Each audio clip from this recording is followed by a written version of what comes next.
This show is sponsored by Den 10 Insurance Services, helping businesses get the right insurance for all their insurance needs. Visit den10.io to get a quote. DENTEN.io. And remember, when you buy an insurance policy from Den 10, you're giving back on a global scale. Hello, all my entrepreneurs and business leaders, and welcome to the Michael Esposito Show, where I interview titans of industry in order to inform, educate, and inspire you to be great. My guest today is a comedian, producer, CEO, and founder. Being a complete tech and branding nerd, she has created and curated her own comedy tours for nearly 6 years, partnering with brands and creating integrated brand relationships for tour partnerships, leading her to yearly solo, sold-out shows in unique places such as St. Croix Island and a tour across Scotland, England, Germany, Czech Republic, France, Spain, and Italy in 2019. After working with one of her former tour partners at TechCrunch in San Francisco in October of 2019, she decided to turn her love for straddling the tech meets documentative entertainment line and began working on her startup, shortly following her 9-year split from her fiance. She is the founder of NPH Comedy, My Breakup Registry, and she's my personal concierge at Glovebox. Please welcome my newest friend and colleague, Natasha Pearl Hansen. Welcome. Yay. Hi. Thanks for having me. Oh, my goodness. I'm excited to be here. I wish I could be in studio with you in New York. I wish you could be here too, but I make this exception for guests that are like yourself that have such a background to where it's like, I don't care where you are in the world, I gotta have you on the show. Yeah, I love that. Well, it was funny because I saw my alert go off this morning because I knew we were recording, but it said New York in the thing, and I was like, God, I hope he doesn't think that I'm showing up to New York. I'm not gonna lie. I'm not gonna lie. I kind of had this like little hope. I was like, man, imagine if she was like playing at the Comedy Cellar tonight, doing a show at the Comedy Cellar tonight. And she was just like, hey, Michael, I'm actually in Poughkeepsie, so I'm going to be in studio. That would be so awesome. But I'm sure we'll have that day. You're only my second guest that I've actually pulled their bio from their website and read it pretty much verbatim. And my other guest is in television, and that was part of the reason why. And same with you, where it's there's just so much in your bio about who you are and what you've accomplished in a short span of time that I just didn't want to take it apart and leave things out. And you're doing so much. Like I remember when we first met, I'm like, okay, she's a salesperson at Glovebox. Really cool. And then we start talking and you're like, well, I'm a comedian. And I'm like, oh, awesome. That's really cool. And then as I learned more about you, you're also a founder and CEO of a startup company. So I was like, wow, this is, a triple threat, as we would say in basketball. So I'm so excited to hear about your story and how you got started, what inspired what, right? Like which one came first for you? I'd love for you to just dig in. Oh my gosh. Yeah. I mean, I never know where to begin because, your story, as it were, is always like, anytime I tell it, it feels a little bit different because everything is kind of like a bubble, But well, let's start here for you then. And I'll make it a little different for you. Tell me about your upbringing. What was your childhood like? Where did you grow up? So I was an only kid. My mom is crazy, funny, outlandish, and my dad is quiet, understated, and snarky. And so I had this like really nice upbringing with my parents, hung out with adults all the time, really close with my grandparents. And I grew up in Wisconsin, but lived in North Carolina for a little while, and my dad was in the Army Reserve. So my parents actually met in the Army. So I had a very, my family's always been pretty story driven. Like everybody has a story of how they met or a story of this or a story of that. My family's mixed, like we had talked about before the podcast. And so with all these different backgrounds and everything coming together, there's kind of an interesting thing when you're an only kid where you're like, moving around a little bit and trying to figure out your own identity. And I found it just by being a weird little kid on my own, entertaining adults. and finding stories. I found stories to be very fascinating. And that's kind of what drove our family's togetherness too. So you would be kind of like the kid that all the grandparents and aunts and uncles would gather around and just listen to for a good 5 or 10 minutes as you just shared a story and made everyone laugh. Yeah. Stories or jokes. I mean, I used to tell jokes. Couldn't even remember the jokes I used to tell as a kid, obviously, because my brain's too full of recent ones. Sure. I used to entertain a lot. And then that kind of just translated into high school. I was a cool kid, but I wasn't part of like a clique. Mm-hmm. I was always bopping around between groups of people. And again, kind of identifying with everybody, but nobody at once for a little while when I was kind of on the younger side of high school. I'm still just trying to find my way. And so I started journaling like funny things that would happen and quotes and these little memo books. And they became Natasha's Books of Thought. And I started performing those for people in high school, older kids. I would get invited to parties to like read the weird shit that I was writing in my books. And so it kind of like forayed into actually being like somebody that people were like, oh, you should have her around. She's funny, she's fun, she's chill, and like she'll entertain everybody, laugh, So that kind of was, I think, a big catalyst into making me be like, oh, there's something here. This stories and this poignant sense of humor is like valuable to people. Yeah, and when you were doing that, it's funny. My wife and I were watching this show on this movie on Netflix. It turns into a show for us because we can't watch a movie all in one shot because of the kids and bedtime and all that other stuff. Mm-hmm. So we watch it like half-hour clips. So it's actually a movie, and it's called, I think, Lord of Metal. But anyway, I bring it up because I'm just picturing this. Scene from the movie where it's like this house party's happening and they have the whole band set up and everything. And I'm going, that doesn't really happen in real life, but I guess for you it kind of did. So when you would go to house parties or friends' parties, they would make space for you and you would pretty much perform for them. Is that?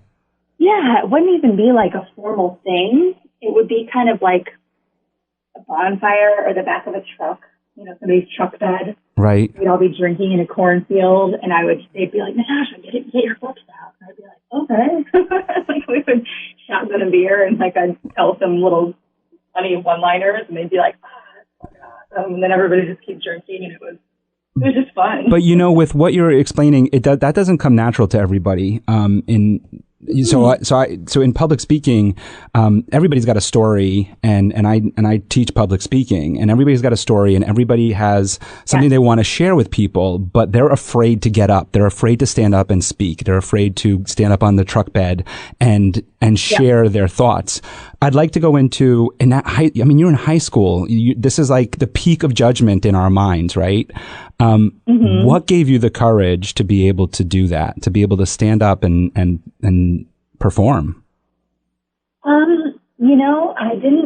I didn't mind being weird, and I didn't mind being misunderstood. And so I think, I always had, as I kind of came into my own in high school, I was not only doing these like comedic things, but I was also a straight A student. So people respected me for my mind and my work ethic. Mm-hmm. They also respected me for my sense of humor.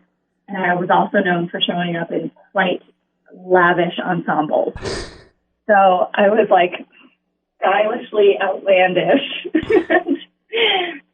and like funny and like a cute girl and good friends with the boys, good friends with the girls. And I was smart. So I had a lot of things kind of going that I didn't even recognize at the time.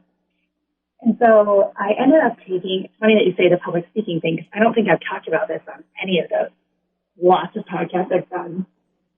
I had to take a public speaking class my sophomore year of high school. And it was just part of our curriculum. We had to do it. And the first day, it was my teacher, Trish Shoemate. She's still a really good friend. We talk all the time. I have a handful of teachers that I still talk to regularly. One was at my special taping, actually. So she introduced the first day of class by making people come in and lip sync to Burn and Ring of Fire. And like, I fell into a burning. Yeah, Johnny Cash. She needed a volunteer to do it first. And I did it, and I like performed the crap out of it and just like danced around the room, just, you know, living it up.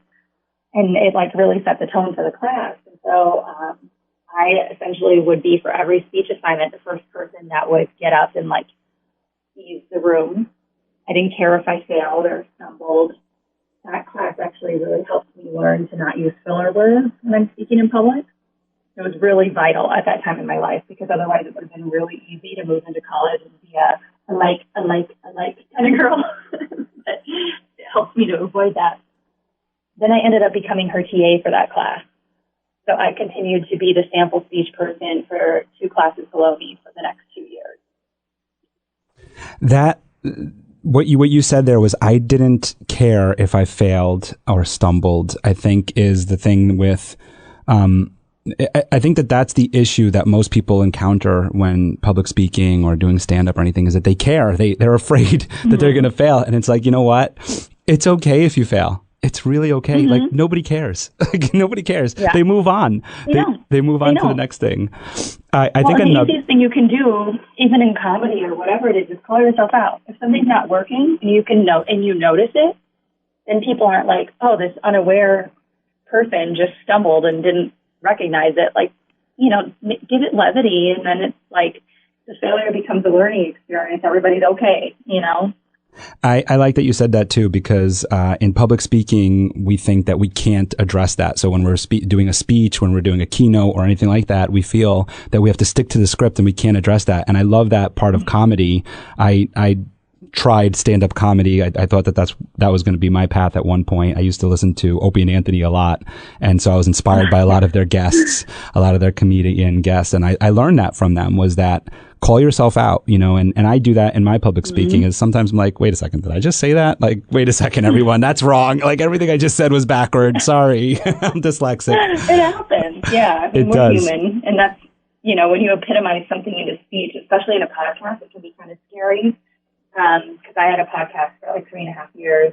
It's on hiatus right now. But, you know, you mess up, you say things, you're a person. It's like, it's okay. We got to give each other grace for that. And it's actually, it makes you more human and relatable anyway. Right. Yeah. And I like that you said it's on hiatus right now, because podcasting is hard. In 3 years, don't knock yourself for that. My goodness. Like, I'm only a year in and I'm like, wow, this is for real. I want to touch on a few things that you just mentioned before we move on. So there's a couple things that you did that I think our listeners can learn from in your story so far. Is you did journaling. You made notes of the things that you thought were great ideas from yourself. You journaled them, your daily activities, some stories that you came across. You put them in a journal, you put them in a place. I speak about this a lot on my lives, about journaling, about putting your ideas down on paper, whether it be a pen and paper or, you know, in your iPad or wherever it goes, right? But putting it somewhere to where you can go back and revisit that. Some of the other things that you did, or that you did but didn't know, I think affected you in a positive way, were you were an avid learner. So you were smart. So you were able to do well in school, which garnered respect. You were also very stylish. So that another thing about your own self-image, which all led to, I believe, great confidence, which is how we're able to perform. Right? Is knowing that you have the respect from your audience. You know that you have the respect from your classmates, your friends, your family. And now you get up and you're like, these people love me. Right? Yeah, it was like it was never for me about attention or cockiness. Right. Like, I think that can be a misconstrued idea with people that are, you know, a comedian especially, or somebody that's in entertainment. But it was more like, you get to relate to people through these different avenues. Like, you get to relate to people with the way you think, with the way you have a sense of humor, with the way you dress. Like, there's certain things that really tell a lot about your story before people even, you know, you have a couple seconds to make a snap judgment on somebody. What are they going to take away from you? Right. And so I think those things are pretty what is the word I'm looking for? Like they affect you. Yeah, it's good to have a positive self-image, and like you said, not cocky. Obviously, we all border that line of overconfidence, which is no, we don't want to be there, but we want to be confident. We want to believe in ourselves. We want to have a positive self-image. And when we think about entrepreneurship, which now we're kind of digging into a little bit on the comedy side, but we're definitely going to get to the registry side. But when you think about that positive self-image is so important, because there's so much failure around entrepreneurship that you really have to believe in yourself. And that's what leads to other people believing in you, is that self-belief. So let's go through the next part of this journey in stand-up, right? Which is you're doing all this for high school, you're having fun, you're doing it as a fun thing. And then now I'm assuming you're starting to learn about stand-up gigs that you can actually get paid for and start turning this into an income. Not yet. I actually didn't know about any of that yet. So it was actually, I never actually thought about doing stand-up in high school. I didn't really think it was a thing. There weren't any clubs really close to me. They were kind of, but they were, 21 plus, or maybe they were 18 plus. I wasn't infused in that world at all. I watched comedic geniuses like Lucille Ball and Mary Tyler Moore, and I loved that. But as far as just solo performance, I never considered it. And I got to college and I was pre-med, but I knew I was really interested in theater. I was going to get my doctorate. For the listeners, I just made a face like, wait, you were pre-med? And so Natasha just jumped on that. I was pre-med national honors and was going to do, I couldn't decide, but I really wanted to be a brain surgeon. So I was doing a double major in pre-med and psychology. I was really fascinated by the mind and in various aspects. And then I was minoring in theater, and I was also a dancer my whole life. So I was like, I'll do theater. Like, that seems like a nice balance, because I think it's going to be a lot for school. I had like 22 credits my first semester or something kind of heavy. And I noticed that theater was really drawing me in. Not in the sense where I wanted to be a theater kid. I ended up kind of making fun of the theater kids. Like, because there was just too much like seriousness in there. So I was like, you guys take yourself way too seriously. You're pretending to be a tree right now in a warm up. Like, what are you doing? And so, so I started doing solo performances in theater class for speeches that were comedic. I did a presentation on Shakespeare that was so funny. I wish I had it recorded. And then I wrote a Shakespearean rap. It was Hamlet, but redone like Eminem and Dr. Dre's Guilty Conscience, and performed it with a friend of mine, and we like redid Hamlet like a rap opera. And then I did a solo performance, like embodying the character of my grandma and her twin, making Christmas cookies, and like I was kind of coming into my own as this very standout performer that nobody else was really doing things like. People always would want to come to see my performances in theater class. They were like, we don't know what she's going to come up with. Is it going to be a rap? Is it going to be some comedy? Is it going to be a Shakespeare speech or whatever? So I went home one day after one of my teachers told me I should look into improv, because they were like, you just can fly with shit. You can just roll with it. You have no fear. And I went home to my dorm and Googled improv, and I found Second City, Chicago. That was the end. And that's in 06, right? That you found that? It was 05, because it was 2 years into my college days. I was deep in pre-med, killing it, and I was like, I got to go explore this. So I went home to Wisconsin I was in school in Minneapolis. I went home to Wisconsin for a 10-month period, worked at an Applebee's, saved up as much money as I could, cash. And I moved to Chicago and found a little studio apartment and just had a shitty laptop and a blow-up mattress, and started going to Second City on Sundays and training. And so Second City is a nightclub in Chicago. Is that right? Second City is an improv and sketch training ground that feeds SNL writers and performers. Okay. And so in there, you were saying you started learning the ropes of entertainment and the entertainment business. What were some of the things that you learned there in that experience, outside of obviously performing? It was the most valuable, honestly, experience of my life. I was young. I was like 21 when I was exploring improv for the first time. And I was the youngest in my class. I think there might have been one girl younger than me for a little while, but there was, in a training ground, there's people that are just dabbling and people that are really serious about something. So we had everything from like young people that are really interested in comedy to like older attorney dads that were like, I just want to try this and go have fun and like just paying for classes. That's me.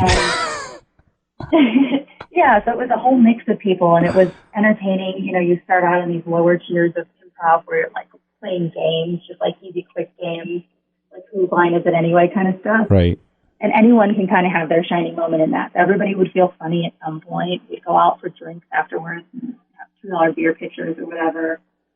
And then, you know, they would show us these archives of Second City performers, people that were now on SNL or like John Candy or whoever was big, like huge names. So I was watching where I was and saying, oh my God, all these huge people came out of here. But I also saw them being a lot older now than in these archive videos. And one of my directors, I would always come up with like really fun sketches, bizarre shit, like interesting characters. And one of my directors was like, you're raw talent, like you're going to go somewhere. And he's like, but prepare yourself because it's going to take 15 years to like get where you envision yourself. And I think that was the best thing somebody ever said to me, because I was like, at a young age, I was like, ooh, you're going to have to think about this differently. You're not just going to be able to expect that somebody's going to hand you something and that it's going to fly and your career is going to be great. Like, you've got to take some control over this. So that's where all the business savvy started to kick in.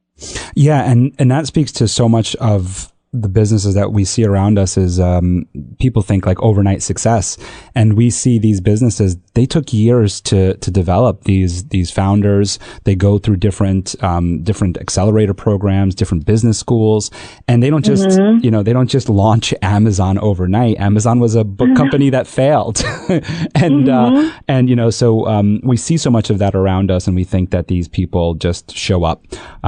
And we know that it takes a long time. So he said it was going to take you 15 years. And I've heard that, especially in the stand-up world, but I've also heard that in just other things in life. Yeah. 10 years is usually like put in your time, I forget what the rule is. You're respected. You're looked at like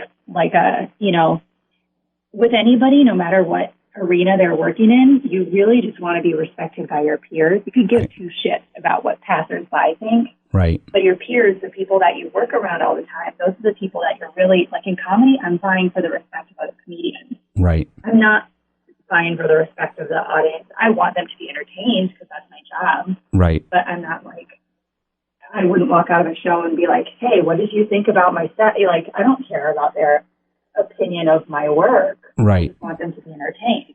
Where I go to other comedians and value their opinion, and we have like those kind of deeper level discussions about like how we can improve and things like that. And more feedback. So, yeah. So, I mean, it just kind of became a thing, I would say, as I was hitting year 10, which is around when I filmed my comedy special or was gearing up for it in stand-up. I was like, yeah, this is a good time to do this because I've hustled, I've put out so much work. I mean, over the years that I was in LA for 10 years. I'm back in Chicago now.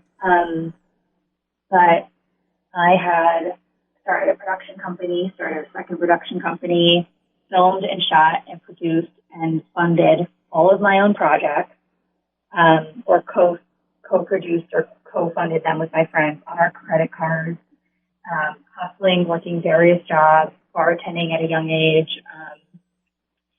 just making content that we thought was good, submitting to film festivals, submitting to writing festivals, pitch festivals. I had won and been selected at like 20 different festivals over the years, and won a lot of grace with some of the major networks. I was on holding deals. I was on shopping deals. Like, I have been through fucking ringer.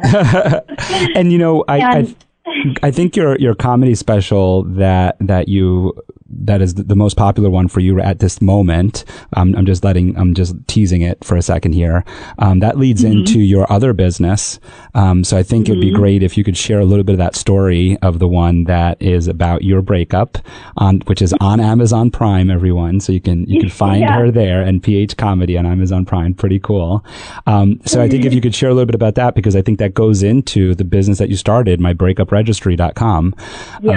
So yeah, give us a little taste. It's super interesting because so when I moved to LA, it was 2011. I'd been doing stand-up for about a year and a half. I'd been doing improv sketch for like 4.5, 5 years at that point. I was 26. I'm 37 now. So time, what is time? But so when I moved to LA, I started a relationship with somebody I'd been friends with for a long time. We had a very natural cadence, and we were very, very close, and we ended up dating. We were together for 7.5, 8 years before we got engaged. I was 32 when we got engaged, and we started to hit some massive growing pains. Like, we had started dating at just a young age, and so there was a lot of changing, shifting, kind of growing apart. Lots of respect for each other still, but it was just happening. It was happening while we were engaged. So it was really weird because we finally had like the commitment, but we're further apart than ever before. So leading up to our first wedding date, we had canceled it, and then we rescheduled it a year later. We were like, we can work through this. Like, we'll feel better in about a year. So they moved the date for us at the venue. We were coming up on that and still not feeling it. And so we had already sent out save the dates. So that was it. We didn't send out any information. So people were literally like coming up on 2 months out from the wedding date, and they were like, what are we doing? What's happening? My maid of honor had only planned my bachelorette party, and that's it. Like, we had already done that right away. And so I was like, well, I'm at about 10 years of doing stand-up at this point, 15 years of, 14 years of comedy. Like, I better do my first comedy special on my canceled wedding day and just call it, I was supposed to get married today.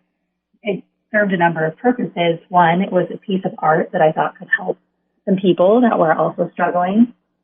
Two, I thought it was pretty fun and poignant to be able to be a woman who was uncertain about marriage and not making it about the guy sucking. Like, I didn't make my special about like bashing men. It was very family driven and my own, being in my own head about certain things. And also it made me able to negotiate the contract for the venue I would have had to pay for anyway for a canceled wedding. I negotiated it down by like a third by doing my special on that day instead. And paid for the whole thing up front and sold it out with ticket sales. I made my tickets like $45 or like $120 for 2 people or whatever I packaged them as. Sold it out. Everybody knew they were supporting the filming of my special, and like to the dollar made how much it cost me to film it on ticket. Wow. I mean, everybody in business today talks about pivoting. That is like such a beautiful story on pivoting, on like, here's where what we were supposed to do. And we're totally changing the game, but we're using, like I always talk about when pivoting, I'm like, pivoting isn't just about like, burning the bridge and starting over again. It's about taking what you've learned or taking some of what is there and repurposing it and using it. And that's kind of like what you did there. You took the date, you took the venue, you took the invitations, and you repurposed it to make it your special. I love the part in your special where you say, the maitre d', somebody came up to you and said, hey, we're going to treat you like a princess today. And you're like, well, what if I don't want to be treated like a princess? Right? They just assume that it's like they kind of plug and play all these women into a certain role. And I was literally like, I'm kind of a tomboy. Like, you don't know nothing about me. What if I want to like play pool and smoke a cigar and white jumpsuit? Like, this is what I would have preferred. So I have 2 questions for you before we go into the registry. One, was that really your wedding dress in the special? No. Okay. All right. So I hadn't bought a wedding dress. I was planning to get married in a white jumpsuit. So Okay. I'm a big jumpsuit queen. Like, I Okay. love good pants. And so I was looking to get something like tailored and made, and then obviously I didn't do that. So I bought the white jumpsuit for the special and bought the dress for the special, the one that's in the beginning. Yes. Okay. And then I know that Ross dress for less for $20. I was like, that looks like a wedding dress that I can trash, and I just totally threw it away afterwards. And the other one is totally off topic. It's just to wrap up the comedy version portion of this podcast as we go into your businesses here. I was going through your Instagram because you just have like an awesome Instagram full of all of your different comedy specials, and you've played at some really cool places. One that I think Joe Rogan has made really famous, the Comedy Store in LA. So you've done a couple gigs there, or I don't know how many, but I used to play there all the time. Yeah. I was in LA for 10 years. And Joe Rogan talks about it all the time. So I saw those and I was like, well, I got to watch these. I mean, she's at the Comedy Store. Like this is like this is New York's version of the Comedy Cellar, right? Yeah. So those are pretty cool. So the one that had me laughing this morning, and I actually showed my daughters, and my daughters are young, but I thought that this was pretty funny. Well, I'm not going to ruin it for you, but I just want to know, do you wash your feet now? Oh yeah. That one's family friendly. So go ahead, share that with our audience. So that actually was brand new. So I was actually playing at Laugh Factory in LA like a week and a half ago, and I had just written that because I had written this. I'm working on my next hour, and I had written this long, kind of 4 or 5 minute piece about working on yourself, getting out of a long-term relationship, thinking you're good, but working on yourself in a pandemic, but really you're just being alone. Like, you don't know if you're doing work on yourself when nobody's around to tell you you're like a piece of trash, like, so it's like kind of just making fun of myself and like my growth curve, and then relearning things about myself in a new relationship, which I'm in now. So within that actually had happened recently where I was showering with my boyfriend, and he was like, "You're not scrubbing your feet." And I obviously do wash up, but the funny thing happened, and he's a comedian too, and so we were joking about it while it was happening, and I was like, oh, that's actually a good anecdote within this little storyline, because it's funny, the idea that I'm learning about how to be an adult again after a long-term relationship, and I'm comparing it to washing my feet. So I cut that little clip out from my set at Laugh Factory and just put that up, because I thought, like, that's pretty relatable and easy digestible in this day's like quick scannable market of TikToks and whatnot. So yeah, wow, I didn't even think about it that much further. I love how you just broke that down for us, and for me, like, that's so cool, because it's like I did think about, I'm not going to lie, I did show it to my daughters. I was like, look who I'm interviewing today. Like, cause they always ask, they're actually really interested. Like, I'm my youngest, she's turning 5 next week, Tenley, and she's so into acting and singing, and she's always doing different things. And my oldest, Denise, is more of an introvert, but she also does these, like, she watches a lot of YouTube videos. So she acts them out and does them and holds the camera and makes believe like she's talking to camera and everything. So whenever I have a guest that's in that kind of genre or whatever, I tell them about it because they're interested. So I was showing them some, some pictures and videos and that one I showed them, and I was like, you better wash your feet, girls. Yeah. And it's funny with social media, because you'll put stuff out that's like a 30-second clip or a 1-minute clip, kind of whatever the platform can handle. And it's just a piece. It's like a sliver of what you're talking about, and people will like either love it or they'll just dissect it, and you're like, you need to come see a whole show. Right. You can't judge somebody's stand-up off of a 1 minute, But so it's pretty interesting, like, how people gobble up content now. I'm not gonna lie. I really don't go on social media at all. I have a social media manager for that. Healthy, right? It's healthy, but wait, there's a little unhealthy piece, which is TikTok. I do enjoy TikTok, but you know what I really like about TikTok is that it feeds you what you watch. So I watch a lot of comedians. I love stand-up, so I watch a lot of stand-up. So I need to start following you on TikTok. That's like job number one after this. So I watch a lot of comedians. I watch a lot about public speaking. I watch a lot about inspiration and businesses and all that stuff. So the good thing is like that's what I get fed.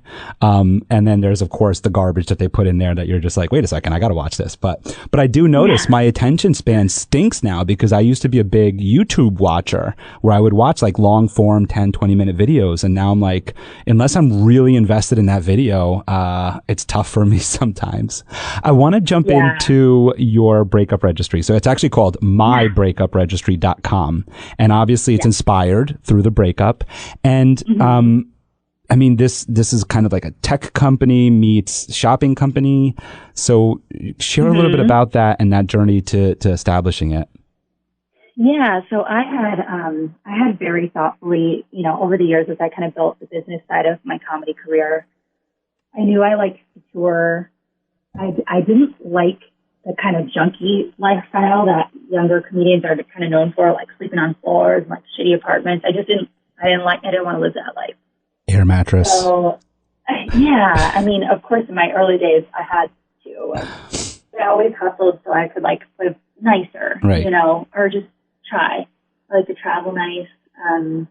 So I started learning about hotel partnerships back in the day and, you know, working with hotels and different brands to really craft and curate my tours in a way where things were really inexpensive or free in exchange for content, social media mentions, things like that.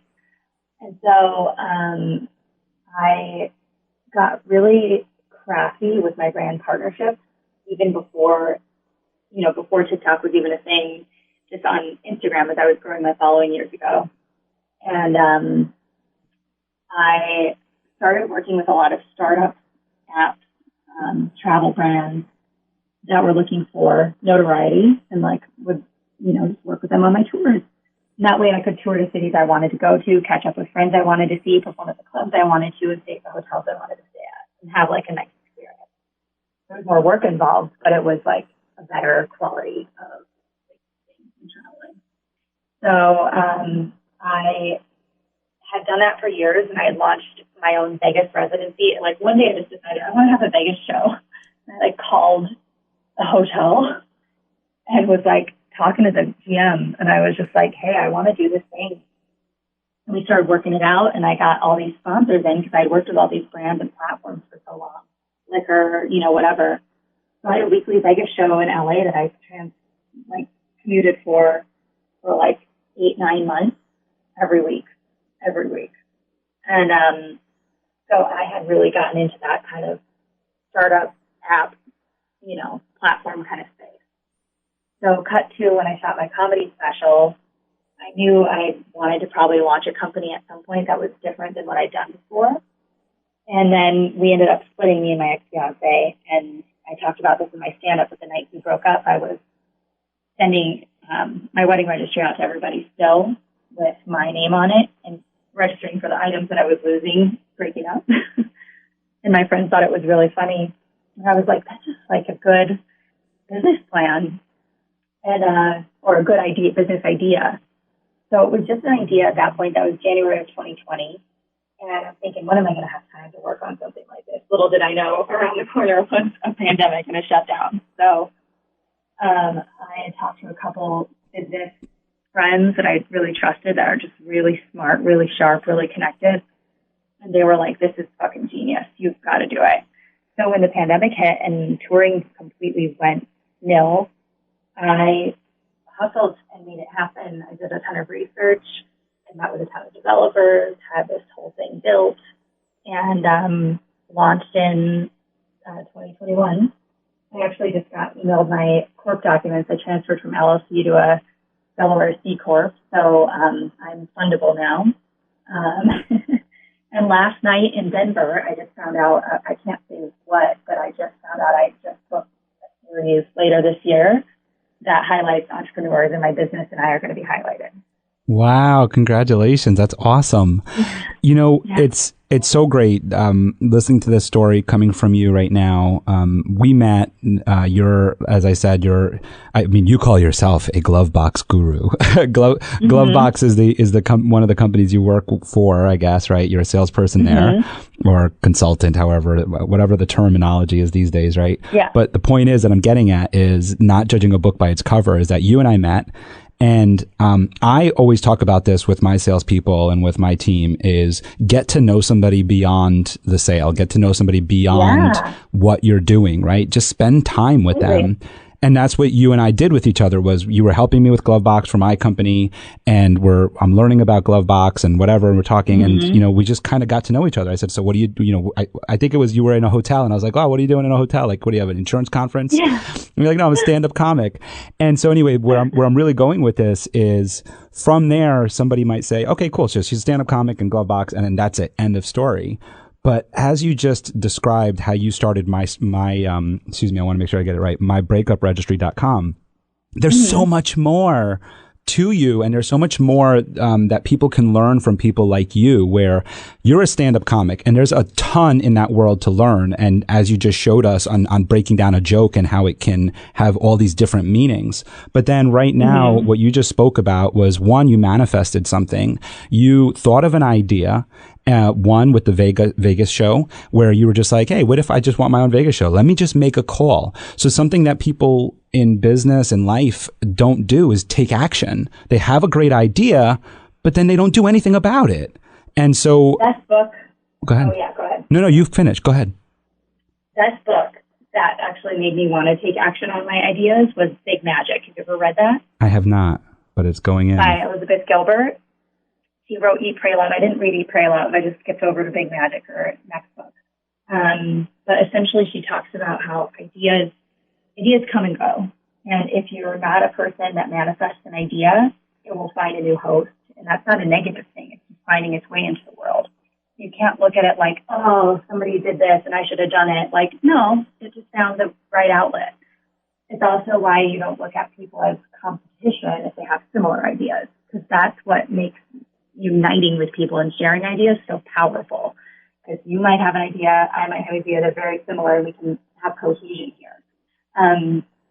So there's something really cool about that. There's something really freeing about that mentality that like you either choose to make something real or you choose to allow it to find a home through somebody else. And this was the one idea that I had where I was like, I can't allow this to find its home through somebody else. This has to be something I put into the world because it makes sense to do. Yeah, and you also work really hard for it too. And you just mentioned that about collaborating. So you've been collaborating, and so the resources that you reached out to, the only reason why they thought it was an awesome idea was because they knew you'd put the work behind it and hustle for it.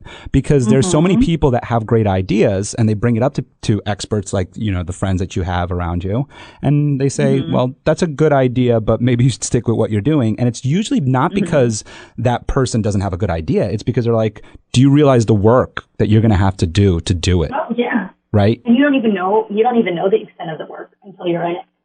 And once you're in it, you can't not do the work because then it's just going to all be for nothing. So you have to even just like watching the trajectory here at Glovebox, for example, and I can always talk about how I ended up over here too. But watching what my CEO here has to do, like I understand it on a smaller scale because my business is not this level. But I know what kind of work that is, the kind of mental challenges and how hard it is to run a team and operate and think about all these moving pieces. I mean, business is no joke. There's a lot to it. Actually, it's funny. I was just writing about that this morning. So right now I've dedicated to going live for 30 days on Instagram. And so every morning I want to put out a business tip. And what I wrote about this morning was finding your why, your reason for starting a business. And what relates to what we're talking about right now is my sister-in-law is an entrepreneur as well. And she's actually a successful one who ended up selling her business for a profit. And when I said I wanted to start my own insurance agency, she was like, she looked at me like, why do you want to do that? But not in a way of like, like she wasn't like inquisitive. She was more of like, what are you doing to yourself? And at the time I didn't understand why she was asking me it that way. And now that I'm in it, I'm like, now I get it. Now I know why, because there's so much more to it. In my registry, in my breakupregistry.com. So that's an app. And how did you go about developing the app? How did you go about finding a way to the right people and all that other stuff that goes into building an app? Yeah, I actually didn't go the app route. I went platform, so mobile, web, and web app. Okay. So mobile, it's a web app. So it's like my Glovebox then. Yeah, I mean, but Glovebox also has an app. Oh, okay. I don't have a downloadable app yet. Okay. Yeah. So, but mine's web-based, mobile compatible. Okay. So I didn't know the first thing about finding developers. Like that was a hard process, and there's nothing more expensive than development for good reason. It's really hard. Like it's like the Matrix, when you see it's like the inside of how something is built. It's not just like a basic ass website for a lot of these websites. There's so many connections in the back. So it's all these like metaphorical wires that need to be connected and can be easily broken if something is off, like a piece of code or whatever it is. So I had looked into originally trying to figure out how to build this thing on my own. I had obviously built like basic websites through like Wix or WordPress. But this site needed to be able to be of e-commerce style, functioning, shoppable, connective, be able to create somebody's shopping cart properly, connect people's bank accounts for crowdfunding. So I couldn't mess it up. So I interviewed like 20 different development teams. Some were overseas and they were like really inexpensive, but I knew the communication across would be a challenge, like especially time zone differences and stuff. And I really wanted to go U.S. based, and I really wanted to find a team that I felt really stood for something that I believed in as far as who they are as people and what their company culture is. So, and then I had teams that would pitch me $180,000 to build this thing that were like in the U.S. And I was like, Jesus Christ, I can't do that. I'm paying for this myself.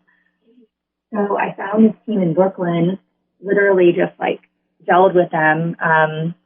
They built their dev team to be able to work with founders in a reasonable capacity with really quick timelines and turnarounds, payment plans, and be able to build it so that when you do have a dev team, eventually it can be like picked up and handed over to that new dev team really easily without having to break all the connections and rebuild everything. So I loved what they stood for. And they built my platform for me over the course. We mapped it out over the course of a couple months. The user experience, which is hard to go through. Like putting yourself in a user's shoes is like pretty crazy because you really have to think through like, how is this person going to experience what I'm building?